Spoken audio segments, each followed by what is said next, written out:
Many international students treat CPT and OPT like a formality. I get my school signature and I'm good to work. But that assumption can create serious immigration risk. Today, we're talking about hidden compliance exposure, why a university's approval is not a blanket legal shield, and how employment decisions made today can create immigration problems years later. If you are an F1 student or a founder working under OPT, this is an issue you need to understand. My DSO approved it. I'm safe. There is an important legal distinction many students misunderstand. Your DSO, your designated school official, works for your university. They are authorized through a federal program within the Department of Homeland Security called SEVP to manage student records and the SEVIS system and issue I-20 documents. But the university is not the final authority over your immigration status. Federal immigration agencies, including DHS and USCIS, ultimately determine whether employment actually complied with immigration regulations. And there is an important difference between CPT and OPT.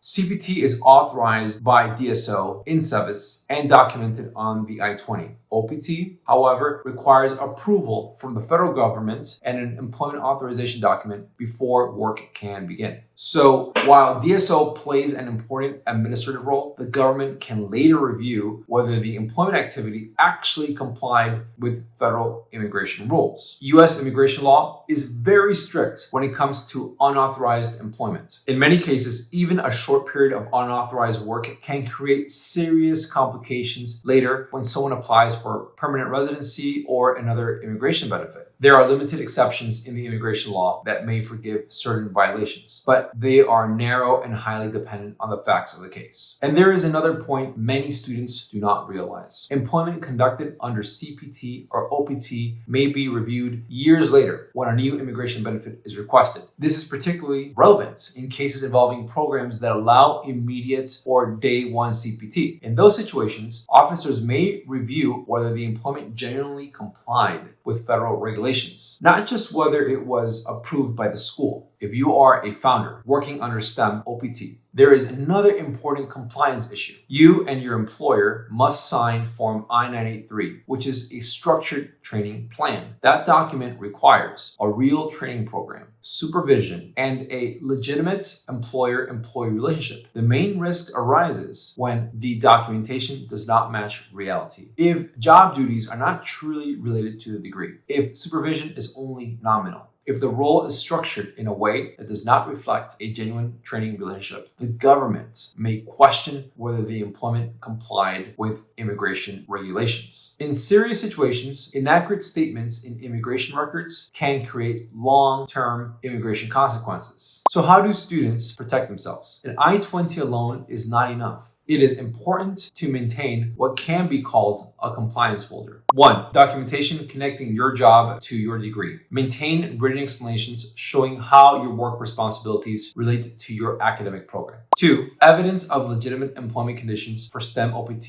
In particular, unpaid arrangements are extremely risky. Students should maintain payroll records and documentation showing compensation consistent with U.S. labor markets. 3. SEVIS reporting discipline. Students must report, address, or employment changes promptly through their school. Failure to maintain accurate SEVIS records can lead to serious status problems. At Loigica, the focus is not only on filing immigration forms, but on protecting long-term immigration strategy. If there are questions about whether CPT, OPT, or STEM OPT employment fully complies with immigration regulations, it is far better to review the situation early rather than after future immigration filing raises the issue. I'm Tapias. If you would like to review your situation, we invite you to schedule a consultation with our team. I'll see you on the next video.